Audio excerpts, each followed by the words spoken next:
Estamos hablando sobre cada uno de los libros de la literatura sapiencial en la Biblia hebrea: Proverbios, Eclesiastés y Job.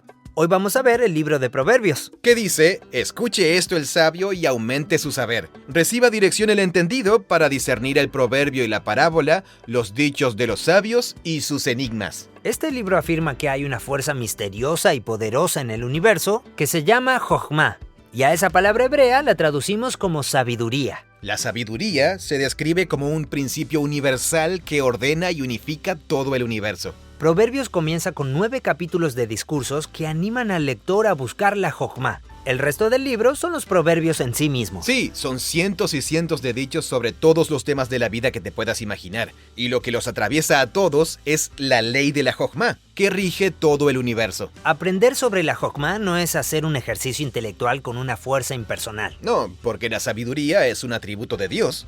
Pero también veremos que es accesible a los seres humanos. Tú también puedes tener sabiduría. Espero que disfruten de esta conversación sobre el libro de Proverbios tanto como yo. Aquí vamos.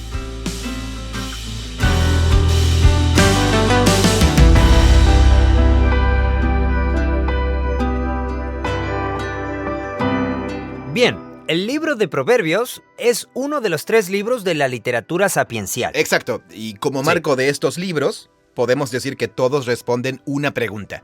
¿En qué clase de mundo estoy viviendo y qué significa vivir bien en el mundo de Dios? Estos libros dan por sentado que el Dios de Israel es el creador y Dios de todo el mundo. Podría estar entre los libros más vendidos de la no ficción, entre los bestsellers del New York Times, ¿no? Sería el más popular de los libros de autoayuda. Sí, pero para gente religiosa. Claro, para gente religiosa. En él encontramos el bien y el mal, lo correcto y lo incorrecto, qué significa vivir bien y cómo tener una buena vida en este mundo. Lo que es interesante es que en el libro de Proverbios, los capítulos 1 al 9 comienzan con varios discursos. No son proverbios, sino discursos. Hay una serie de temas que todos estos discursos tienen en común. Lo primero es que la sabiduría se describe como un principio universal que ordena y unifica todo el universo. El ejemplo más famoso de esto está en Proverbios capítulo 8, donde la sabiduría es algo que Dios usa para formar y construir todo el universo. Proverbios 8 dice que el Señor, antes que nada, adquirió sabiduría y que Él formó la sabiduría y que luego la usó para diseñar los grandes manantiales, las montañas, las colinas y para establecer los cielos. Todas estas son imágenes arquitectónicas. Dios hace la gran construcción y la sabiduría es como el plano de la obra. Es muy interesante. Hay muchas metáforas que podrían usarse. Me imagino que es como una alfombra. El hilado y el patrón de la tela está entretejido según la sabiduría. O el universo y la existencia tienen una veta, como la madera. Y podemos seguir esa veta o podemos ir en contra de ella. Hay un orden, un patrón de causa y efecto. En el libro de Proverbios, por así decirlo, hay un conjunto de leyes. Son las que marcan cómo suelen darse las cosas en la vida. ¿Cuál es el pasaje que habla de que es como el plano? Proverbios 8. Comienza en el versículo 22. Proverbios 8, 22. La sabiduría habla y dice: el Señor me creó y luego comenzó a usarme para diseñar y construir su universo. Entonces, la sabiduría es el plano de la obra en esta metáfora.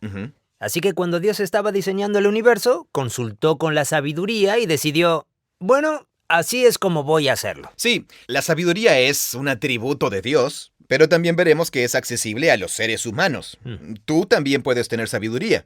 Y cuando lo haces, estás adquiriendo algo que es ajeno a ti y que es un atributo de Dios mismo. Y ese principio está entretejido en la forma en que funciona el mundo. Es el mismo atributo que formó los planos del mundo. Correcto. En realidad, con una importante diferencia, es muy similar al concepto de la fuerza en el universo de la Guerra de las Galaxias. Es la idea de que hay una fuerza, un conjunto de patrones de causa-efecto, y podemos cooperar con ellos. Podemos vivir a favor de la fuerza, del lado de la luz, o podemos ir en contra de... La diferencia es que en Proverbios la fuerza no tiene un lado oscuro, solo es necedad. O usamos la fuerza o no la usamos. Claro, podemos usar la fuerza o no. En Proverbios solo tenemos el lado de la luz. No hay un lado oscuro. El lado oscuro es solo ser necio y vivir en contra de las leyes del universo, y en ese caso recibes un castigo. Eso es lo primero, que es un atributo de Dios. Es un principio de acuerdo con el cual funciona el mundo y se ordena el universo. Y esto... eso se llama Jochma. Sí, la palabra hebrea para sabiduría es Jochma. Jochma. Jochma. Jochma. Y la traducción habitual en español es sabiduría. Pero la palabra hebrea tiene matices que la palabra sabiduría en español no tiene, y vamos a hablar de eso en un momento, pero bueno, esa es la idea básica de la Jochma. Es el concepto de claro, que... en lugar de llamarle la fuerza, porque me hace pensar en la guerra de las galaxias, le vamos a decir Jochma. Ah, sí, llamémosle Jochma. Jochma. Jochma. Pero no es como la ley de la gravedad o algo así. Bueno, la Jochma y la gravedad se parecen en que podemos ver su efecto en todas partes, pero no podemos verlas en sí mismas. Sí, claro, no las vemos como algo material. Pero la Jochma, además, es una ley moral. Así que cada vez que vemos que alguien hace trampa y luego lo descubren y paga las consecuencias, estamos viendo la acción de la Jochma. Porque la Jochma dice, siempre ten integridad. No es algo simplemente impersonal. También tiene que ver con las decisiones y el comportamiento moral. Y esa es la visión del mundo. Es muy diferente de la perspectiva atea, que diría, no hay ninguna guía moral. Así que simplemente tenemos que hacer todo lo posible para sobrevivir. Sí, tal cual. Es como decir, en realidad, cuando se ordenó la creación, se puso un entretejido moral en ella. El universo es moral. Así es. Como la famosa cita de Martin Luther King. El arco de la historia puede que sea largo, pero siempre se curva hacia la justicia. Esa es la visión del mundo que tiene Proverbios. Sí, que la justicia al final va a ganar. Y la bondad y la paz. Y que las personas que reconocen eso van a cooperar y participar ellos mismos en la justicia. Porque en la trama misma de la creación se insertó el ADN de la justicia. Así que eso se va a manifestar. Se va a manifestar y va a recompensar la integridad, la honestidad, la generosidad y la justicia. Y no solo en la naturaleza de forma impersonal. Además, la ley de la naturaleza humana y de cómo actúan los seres humanos es que tarde o temprano la bondad será una recompensa en sí misma. Bien, la Jochma. Entonces, si caracterizamos a Proverbios como una maestra sabia y luego examinamos sus pensamientos, veremos que está en total sintonía con la Jochma. Sí, y... puede verla en todo. Puede verla, y es un patrón sobre cómo funciona el mundo. No solo la gravedad y las estrellas y las fuerzas atómicas, sino que las relaciones y las decisiones de todos los días también funcionan de acuerdo con un patrón. Y si lo descubrimos, viviremos por más tiempo. Y por eso ella es tan inteligente. Cuando le planteas un dilema, lo resuelve al instante y dice, mira, esto es lo que está pasando. Eso es porque ve los patrones subyacentes, la forma en que se suelen dar las cosas. Claro, ella busca los patrones de causa y efecto en las decisiones de las personas. Y ella cree en esos patrones. Sí, son parte de cómo Dios estructuró el universo. Así que Jochma no es solo... ¿Y tiene un tatuaje? ¿Un tatuaje de la Jochma? Sí, lo tiene en la muñeca, en hebreo. Bueno, en el antebrazo. Bien, por eso la Jochma es tan importante como habilidad y no solo como conocimiento. Porque no es solo conocer el patrón, sino también saber usarlo. Y armar la vida de la misma forma que un cantero hace una estatua a partir de una gran roca. Así que tomamos esta materia prima que es la vida y podemos ir formándola con el cincel de acuerdo con el patrón de la Jochma. De acuerdo con la sabiduría, la justicia, la integridad, el esfuerzo, la diligencia, la paciencia, etc.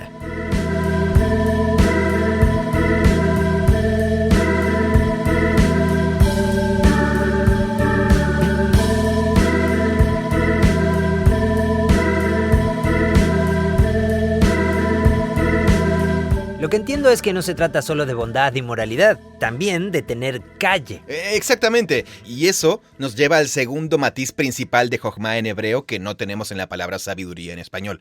La sabiduría es principalmente conocimiento intelectual, es sobre todo algo teórico. En hebreo, Jochma tiene un significado activo.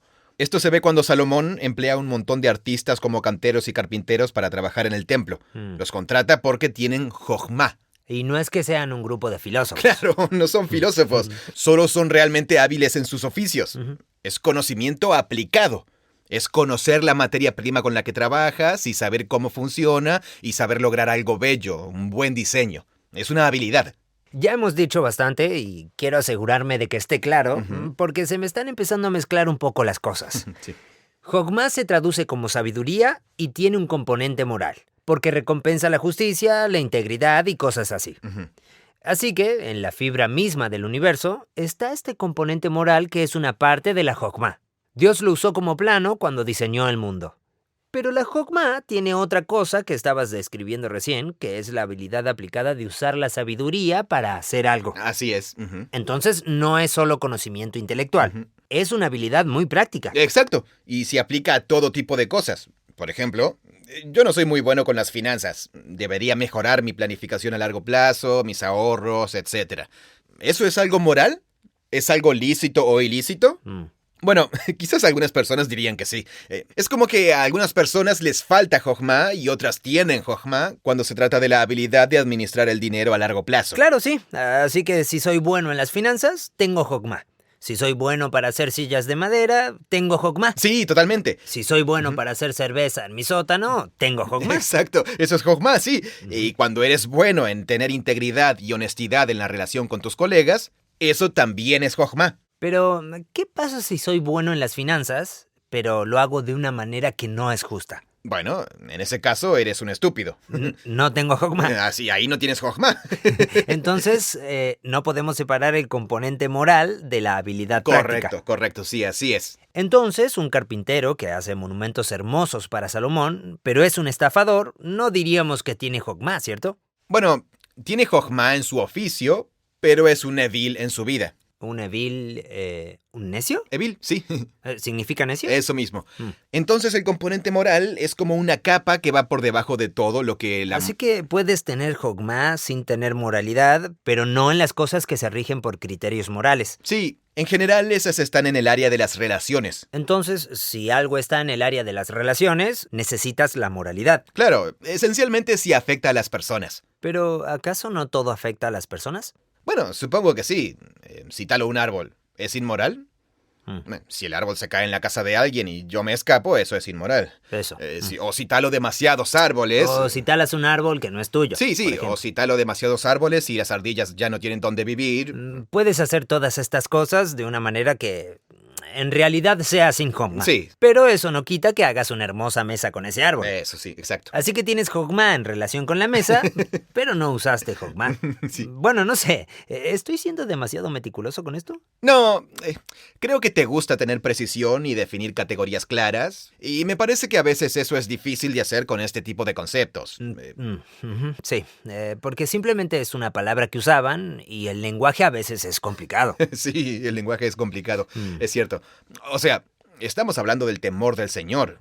No hace falta que nos metamos en el tema todavía, pero allí es donde vemos que el temor del Señor es el comienzo de la sabiduría. Muchos proverbios no tienen nada que ver con la moralidad, ¿no? Muchos son como, esta es una manera inteligente de vivir, y esta es otra manera inteligente de vivir. Bueno, el componente moral predomina.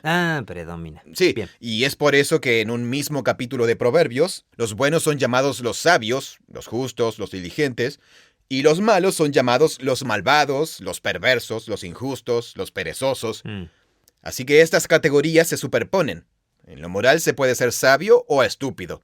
Y eso es parte de la cosmovisión de Proverbios, es cierto. Pero cuando tiene que ver con algunas cosas de negocios que no son...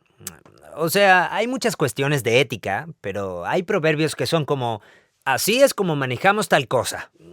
Bueno, no sé, no se me ocurre otro ejemplo. Está bien, veamos Proverbios 14:4. Bien. Sin bueyes un establo se mantiene limpio, pero la fuerza de un buey produce una cosecha abundante. Entonces, la vida es mucho más complicada si tienes un buey. ¿No sería al revés? No, cuando no tienes bueyes, el establo está limpio. No tienes que limpiar los desechos, no tienes que alimentarlos entiendo. todos los días. Es un establo limpio y hermoso, no hay suciedad. Pero no tienes un buey y eso significa que no producirás una cosecha abundante. Entonces ese proverbio habla de que si quieres ser productivo, tienes que estar dispuesto a esforzarte. ¿No es genial? Está muy bueno. Para hacer las cosas que quieres hacer, en general también tendrás que hacer otras cosas que no quieres hacer. Y esa es la naturaleza de lo... Y eso no tiene nada que ver con ser una buena persona o una mala persona. Sí, Proverbios 14:4 solo quiere decir las cosas significativas en la vida tienen lados positivos y lados negativos. Es algo de la vida cotidiana. Así es, sí. Y eso se incluyó en la Biblia. Sí, exactamente. Pero me encanta cómo lo dice. Si no tienes un buey, tu establo estará hermoso, vacío y limpio. Pero la fuerza del buey produce una cosecha abundante. Claro. no tienes empleados. El Departamento de Recursos Humanos está súper tranquilo. Tal cual, sí. No hay disputas laborales, no hay silos, no hay peleas entre los empleados. Pero estás haciendo todo el trabajo tú mismo. Estás haciendo todo solo. Algunos de los proverbios son más prescriptivos, pero este de los bueyes y el establo no es así. En realidad es como un pequeño enigma.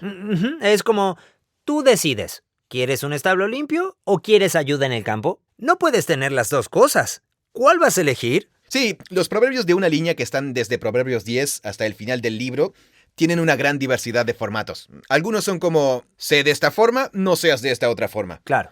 Pero muchos otros son pequeños enigmas. Muchos dicen simplemente, la vida es así. La lengua apacible es árbol de vida, pero la lengua perversa quebranta el espíritu. Y es como decir, las personas que hablan con amabilidad son así, las personas que hablan mal son de esta otra forma. Pero es interesante que ese proverbio no te dice cómo debes hablar.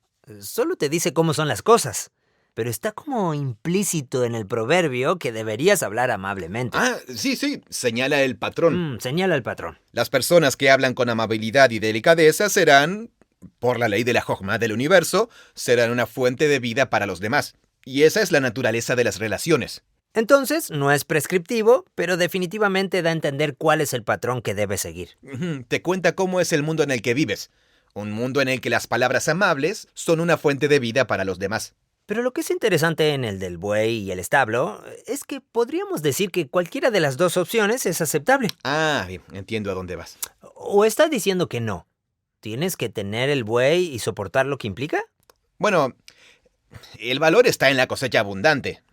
Claro. Las cosechas abundantes son buenas para ti y para los demás. Ok, así que no está diciendo, bueno, hay momentos en que podrías preferir un establo más simple. No sé, para mí es interesante porque a veces pienso en esto y es como, ¿cuánto quiero complicar mi vida?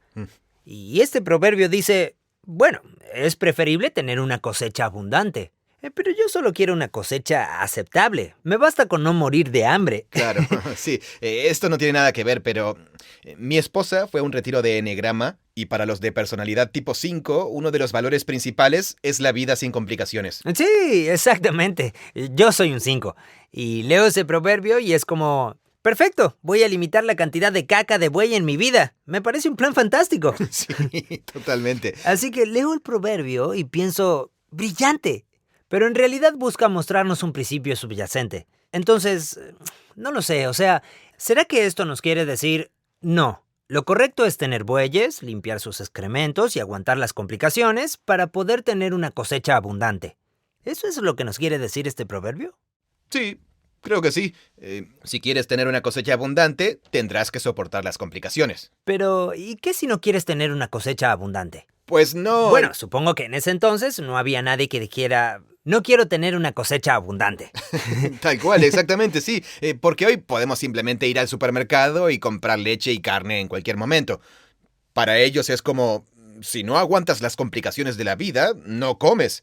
Así que la cosecha abundante es el objetivo. Entiendo. Y eso significa que tendrás que hacer algunas cosas que no te gusten por un bien mayor. Y eso siempre es así. Las mejores cosas de la vida siempre requieren hacer sacrificios, ceder y soportar tiempos difíciles. Establos sucios.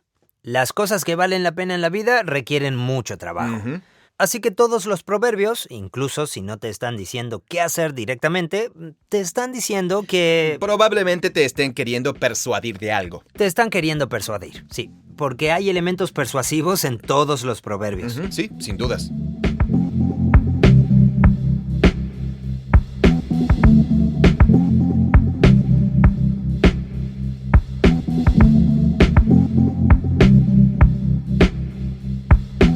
El párrafo de apertura del libro de Proverbios nos dice que es como si fuera el texto que está en la tapa trasera de un libro.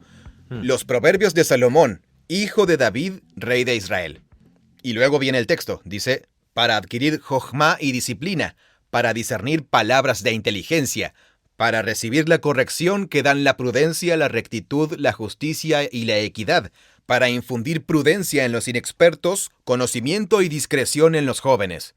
Escuche esto el sabio y aumente su saber.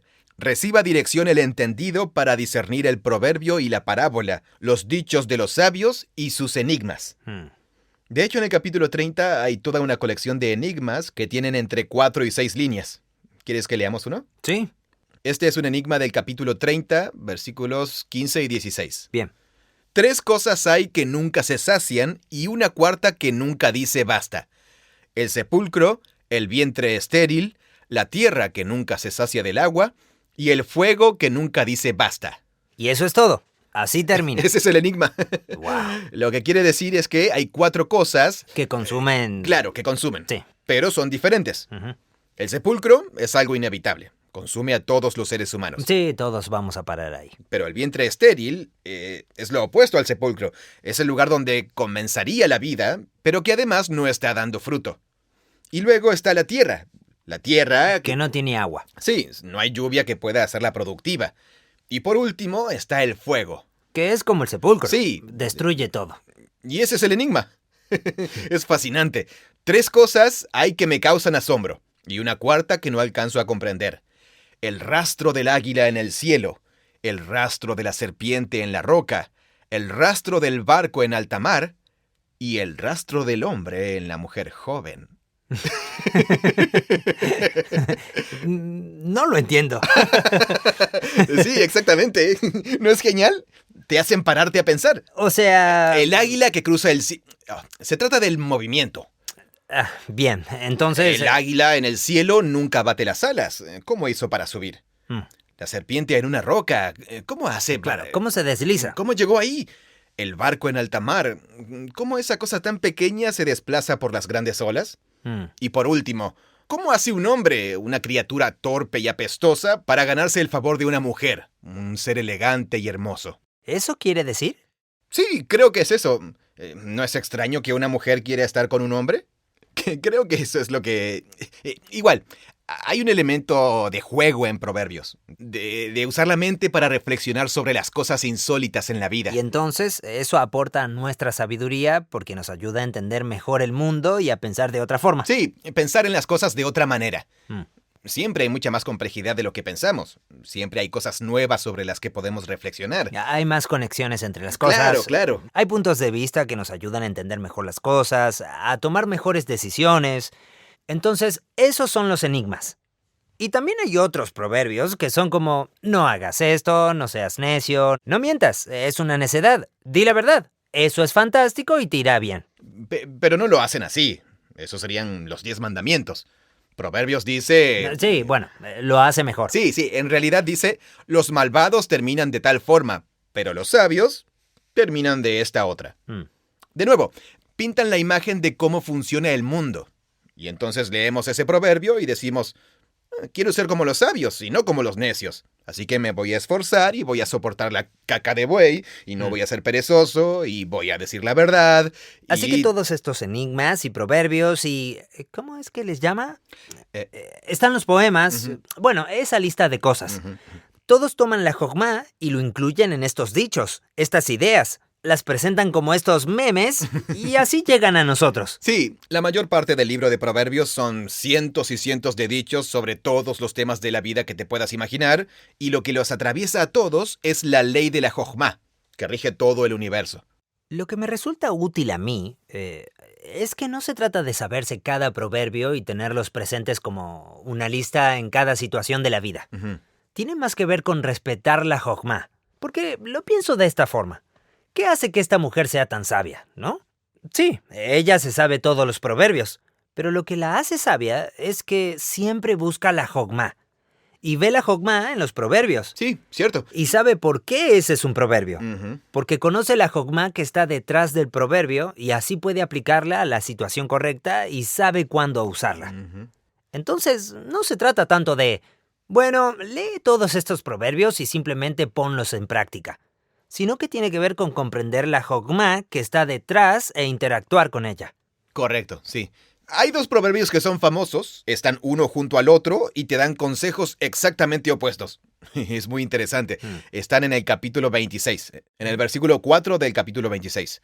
Dice, no respondas al necio de acuerdo con su necedad, para que no seas tú también como él. Y tiene sentido, porque hay personas que en realidad no buscan... Si alguien es lo suficientemente necio, no vale la pena debatir. Claro, no busca aprender, no es abierto, entonces uno termina metido en un debate estúpido. Así que es mejor ni mencionarlo. El proverbio siguiente dice, responde al necio según su necedad, para que no seas sabio ante sus propios ojos. Te dice que hagas lo opuesto. Responde al necio, dile que está equivocado y que no debería hacer o decir eso porque si no va a seguir por la vida pensando que está haciendo bien las cosas. Entonces, ¿qué debemos hacer? ¿Se supone que le respondamos al necio según su necedad o que no respondamos al necio según su necedad? Uno de mis profesores de hebreo se llama Michael Fox y escribió un comentario fabuloso de 2 volúmenes sobre proverbios en la serie Anchor Bible. Pasamos todo el semestre, todo el año, leyendo los libros sapienciales con él en clase. ¡Wow! Fue un privilegio enorme. A él le encantaba este ejemplo e inventó una metáfora de que los proverbios eran como un bolsillo lleno de cambio. Ya no se usa mucho el cambio, ¿no? O sea, los billetes chicos, las monedas y eso. Sí. Pero los proverbios son como el cambio en el sentido de que uno saca del bolsillo lo que necesita usar según la situación. Bien, entonces, para hacerlo tenemos que entender la jogma que está detrás, ¿no? Sí, tienes que tener jogma para saber qué proverbio es relevante para cada situación de la vida. Porque puede que algunas veces tengas que hacer una cosa y otras veces tengas que hacer lo opuesto. Y es fácil tomar proverbios y decir, aquí dice que debo hacer eso, así que voy a hacerlo y listo. Y tratarlo como una especie de reglamento. Sí. Por eso me encanta cuando hablamos de la jogma y hablamos de comprenderla y verla. Me entusiasma mucho a diferencia de memorizarme todos los proverbios como una especie de trucos para la vida. Claro. Es como pensar, si hago todas estas cosas, me va a ir bien en la vida, pero no sé exactamente por qué. Solo tengo que confiar en ellos y los voy tachando a medida que los uso como un deber. Y eso es muy distinto de... Los proverbios son interesantes porque todos provienen de la jogma. Y la jogma fue parte de los planos de diseño del universo. Es un atributo de Dios y nosotros podemos interactuar con ella. Y eso implica que nosotros debemos ser responsables y sabios para saber qué corresponde hacer en cada situación.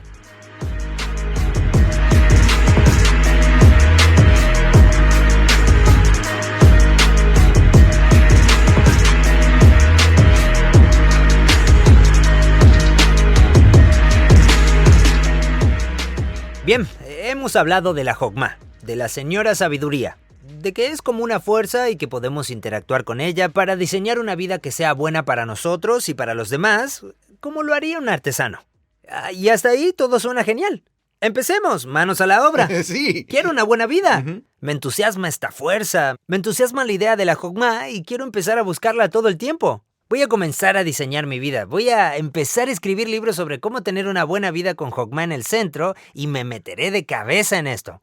Pero tengo que tener cuidado porque en realidad esta ansia de sabiduría puede causarme problemas. Claro, sí. El libro de Proverbios también es consciente de que los seres humanos podemos convertirnos en lo que llamamos sabios a nuestros propios ojos. De alguna forma podemos terminar pensando que estamos usando la jogma y que estamos tomando una decisión correcta, pero en realidad nos hemos engañado y nos hemos vuelto necios. Y ahí entra el componente moral. Aquí tenemos en cuenta el concepto del temor del Señor. Una de las primeras líneas de Proverbios dice, en realidad, el principio de la jogma es el temor del Señor. Y esa es una frase muy interesante, porque la forma en que se describe a la jogma en Proverbios no es una simple receta para el éxito en la vida. Es tener conciencia de que cuando actuamos según la jogma, estamos honrando y humillándonos, no frente a una fuerza, sino frente a una persona, Dios, y que tiene una visión del bien y del mal, que a veces no nos resultará conveniente. Pero la jogma es reconocer que no es mi tarea determinar el bien y el mal por mí mismo, que tengo que alinearme con el funcionamiento del universo, o sea, con la definición que tiene Dios del bien y el mal. Entonces el peligro es, cuando busco enérgicamente la jogma, o de forma idealista como voy a alcanzarla. El riesgo es que la naturaleza humana, la condición humana, es que si algo me conviene, voy a encontrar una manera de que eso me parezca sabio a mí, o le parezca sabio a los demás. Voy a engañarme a mí mismo sin siquiera darme cuenta. Puedo estar buscando la sabiduría con todas las fuerzas y quizás hasta me empiecen a salir bien las cosas y sea como, miren qué sabio soy. Y después de repente abro los ojos y me doy cuenta de que eso no era sabiduría y empiezo a sufrir las consecuencias. Y lo que pasó es que no tuviste temor del Señor. Eso. Como dice el capítulo 3, temer al Señor es apartarse del mal. Entonces es sabio que seas productivo y acumules recursos para cuidarte a ti mismo y a tu familia. Así que imaginemos que eres un empresario.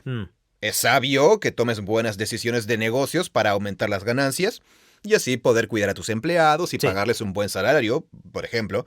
Y después te das cuenta de que, hay una forma de evitar pagar los impuestos. Y bueno, si cambio unas cositas por aquí y por allá, me ahorro bastante dinero. O cimiento sobre tal tema. Cimiento y modifico los números un poco, nadie se va a enterar. O yo podría acumular más riqueza y eso le haría daño a estas personas de forma indirecta o directa, pero se supone que sea productivo, así que voy a hacerlo. Exacto. Puedes terminar cumpliendo con algo que te parezca bueno, pero al final estás cediendo y haciendo el mal en otra área para lograrlo. En Proverbios, eso es necedad. Porque es una falta de integridad, es actuar sin honestidad, y al final te volviste un necio en tu deseo de ser sabio. Si viene alguien y me dice, soy sabio, mira lo bien que me va en la vida, las buenas decisiones que tomo, pero estoy haciendo la vista gorda en lo moral, entonces Proverbios diría, no, en realidad no estás siendo sabio, eres un necio porque no partiste de tener temor del Señor. Sí. Bueno, un ejemplo clásico en la cultura del trabajo estadounidense es la práctica de trabajar en exceso. Entonces tenemos a personas con grandes logros en el trabajo, pero sus vidas personales son un desastre. Crearon una empresa fantástica o lograron mejorar la organización de su departamento, pero no pasan nada de tiempo con sus hijos. En realidad están actuando con necedad, porque no han encontrado un equilibrio entre el trabajo y las relaciones. Parecen sabios en el trabajo, pero en casa demuestran que son necios. Y es muy fácil caer en eso. Sí. Es muy fácil no darse cuenta, no tener idea. O sea, tenemos una habilidad increíble de justificar las cosas. Sí, y eso pasa cuando elevamos una meta y la ponemos en el lugar del bien máximo y así cedemos en otras cosas para lograr eso. Se parece bastante a la visión bíblica de la idolatría.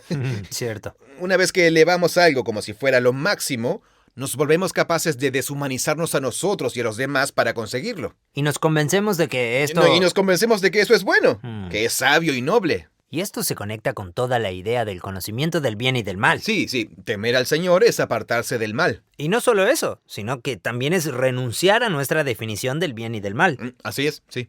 Si volvemos a la historia del árbol del bien y el mal, vemos este dilema de ¿es Dios quien define lo que está bien y lo que está mal? ¿O somos nosotros los que definimos el bien y el mal? Y cuando nosotros definimos el bien y el mal, hacemos que las cosas malas sean buenas. Es inevitable. No somos capaces de respetar esta distinción, o sea, no sabemos hacerlo. Nos engañamos a nosotros mismos. Exaltamos a otros ídolos y tomamos atajos. A veces a propósito y a veces de forma inconsciente. Así es. Esa es la descripción de Faraón en la historia del Éxodo, donde matar a los bebés de una población inmigrante para proteger a su propio pueblo se convierte en algo bueno. Es la inclinación humana de maximizar el placer y minimizar el dolor para mí y los míos, y si es a costa de ti y de los tuyos, bueno, qué lástima, igual mejore la situación para mí y los míos. Y no solo es un lado del espectro político el que hace esto, ni tampoco es solo un tipo de personalidad. Todos lo hacemos. Tal cual, sí. Entonces, para ser verdaderamente sabios y no echar todo a perder, tengo que respetar y temer que, en definitiva, la perspectiva de Dios es lo que tengo que buscar. Y eso es el temor del Señor. Una de las frases más conocidas de los primeros capítulos de Proverbios son de un padre a un hijo, y le dice, confía en el Señor con todo tu corazón, y no te apoyes en tu propio entendimiento. Reconócele en todos tus caminos, y Él enderezará tus sendas. No seas sabio a tus propios ojos. Teme al Señor y apártate del mal. El punto es que va a haber un camino que te parecerá mejor. Habrá decisiones que te parezcan lógicas, pero siempre deberás desconfiar de tus motivaciones. Sí. Siempre tenemos que ver nuestras intenciones a la luz de lo que Dios nos ha dicho que está bien y está mal. Ahora, Dios no dio instrucciones sobre todas las cosas. Es cierto, sí. En la vida hay mucha ambigüedad. Y ese es otro aspecto de la Jojma. Si has internalizado lo que es el temor del Señor en situaciones que son muy claras, eso te empieza a orientar en otras situaciones. Hay un gran proverbio en el capítulo 16, versículo 2, que dice, todos los caminos del hombre son limpios ante sus propios ojos, pero el Señor sondea los espíritus. Es muy bueno.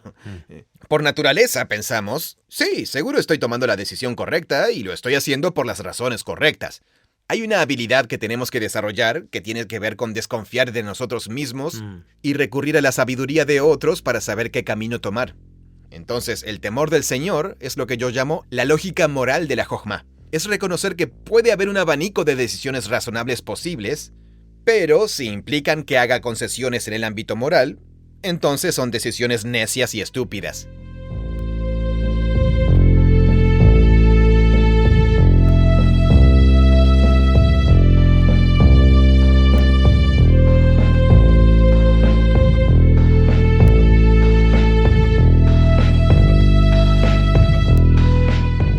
Tengo una amiga que hace poco cambió de empresa. Ella trabajaba en una inmobiliaria, pero cambió a otra porque la empresa era deshonesta en la información que daban sobre las casas en venta. Básicamente, su práctica era tergiversar la realidad de las propiedades. No aguantó más y se cambió a una empresa que no trabajaba de esa forma. Y ese es el temor del Señor. Exacto, ese es el temor del Señor. Fue una decisión sabia. Sí.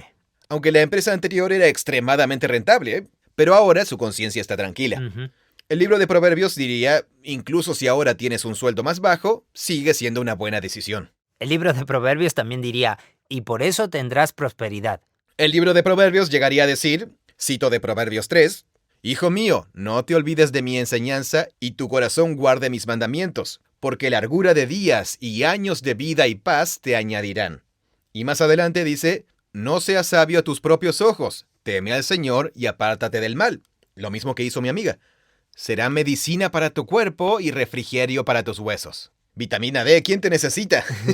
El camino es temer al Señor y apartarse del mal. Así tendrás muchos recursos, tendrás un cuerpo saludable y vivirás muchos años. Sí, eso es central en el libro de Proverbios. Las decisiones sabias a la larga producen una buena vida, te dan recursos financieros, en fin, salud, riqueza y sabiduría. Salud, riqueza y sabiduría. Si sigues las leyes del universo, te irá bien. Mencionamos esto antes, porque podemos salir de ese razonamiento un segundo y decir, bueno, en realidad no es siempre así, como en Job y Eclesiastés, ¿no? Sí, seguro. Pero sigamos con lo anterior por un momento. La persona que trabaja con esfuerzo y tiene una buena reputación por su integridad y honestidad, lo más probable es que produzca recursos por esas décadas de trabajo arduo, más que la persona que estafa y hace trampa para obtener riquezas. Exacto. No soy un hombre viejo, pero mi intuición me dice que así es como suelen darse las cosas. O por lo menos así es como deberían darse. Sí, claramente sentimos que así debería ser. Y nos alegramos cuando sucede. Así es, sí. Pero en Proverbios no dice solamente las cosas deberían ser así, sino que dice las cosas serán así. Y es por eso que cuando armamos los videos, el personaje de Proverbios es una persona joven e idealista, porque cuando eres joven te das cuenta de cómo deben ser las cosas. Te motiva a arreglar la realidad porque sabes que hay un orden ideal en la fibra del universo. Y cuando prestas atención, ves personas, historias, parientes o quien sea, y ves ese patrón. Se esforzaron, produjeron riquezas y pudieron... Bueno, también podríamos pensar en esto como una cuestión de probabilidades. Es más probable que te vaya bien. Sí. Así que, si haces estas cosas y sigues haciéndolo por mucho tiempo, te irá bien. Es como apostar a lo más probable, una cuestión de estadística, con resultados a largo plazo. En el corto plazo, nadie sabe lo que va a pasar. Pero a la larga, si sigo por este camino por un buen tiempo, me va a ir bien. Cuando hablo de este tema, para decirlo en pocas palabras, digo, después de todo, es el libro de Proverbios, no el libro de promesas. Pero sí hace promesas. Sí, tiene declaraciones muy firmes, es cierto. Salud para tus huesos. Pero por naturaleza, un proverbio es sabiduría acumulada sobre cómo suceden las cosas en la vida en general. No quiero disminuir el elemento persuasivo que tienen, y es muy poderoso. Claro, sí. Creo que la idea es que nos entusiasme ese efecto persuasivo. Sí, como si hubiéramos descubierto una llave secreta. Exacto, sí. Bueno, Jojma. Porque es cierto que la Jogma existe y que hará que nos vaya muy bien cuando la usemos para diseñar nuestra vida. Y luego podríamos parar ahí, alegrarnos por eso y también beneficiarnos mucho. Pero la historia no termina ahí. Nuestro camino con la sabiduría sigue. Así es, sí. La literatura sapiencial no nos dice solo eso. Surgen dos voces más. Eclesiastés toma la palabra y dice, disculpa, Proverbios, es cierto que a veces las cosas suceden así, pero ¿me dejas mostrarte los ejemplos A, B, C, D, E, F, G, donde pasa exactamente lo contrario? Y después viene Job y dice, sí, en realidad yo soy un ejemplo, eso me pasó a mí no me fue bien y esto es lo que aprendí. Entonces, necesitamos estas tres voces para convertirnos en sabios de verdad. Ese es el mensaje sorprendente de los libros sapienciales en la Biblia. Nada se les compara, son extraordinarios.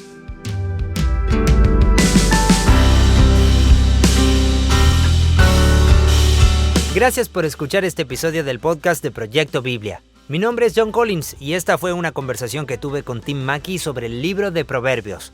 Somos los cofundadores de Proyecto Biblia. Creamos muchos videos gratuitos y los ponemos en YouTube para que las personas los miren y puedan tener un panorama amplio de las Escrituras y vean que es una historia unificada que nos guía a Jesús y tiene una sabiduría profunda para el mundo moderno. Puedes ver todos los videos de forma gratuita. Están en YouTube. Nos encuentras como Proyecto Biblia. También puedes descargar los videos sin costo en nuestro sitio web y usarlos en tu iglesia, en tu casa o en tu escuela.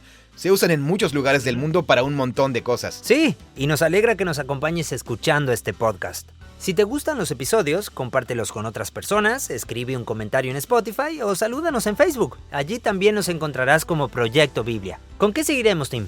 En la próxima conversación hablaremos sobre el libro de Eclesiastés. Me encanta, qué bien. Nos espera un largo camino, ¿cierto? Sí. Gracias por ser parte de esto junto a nosotros.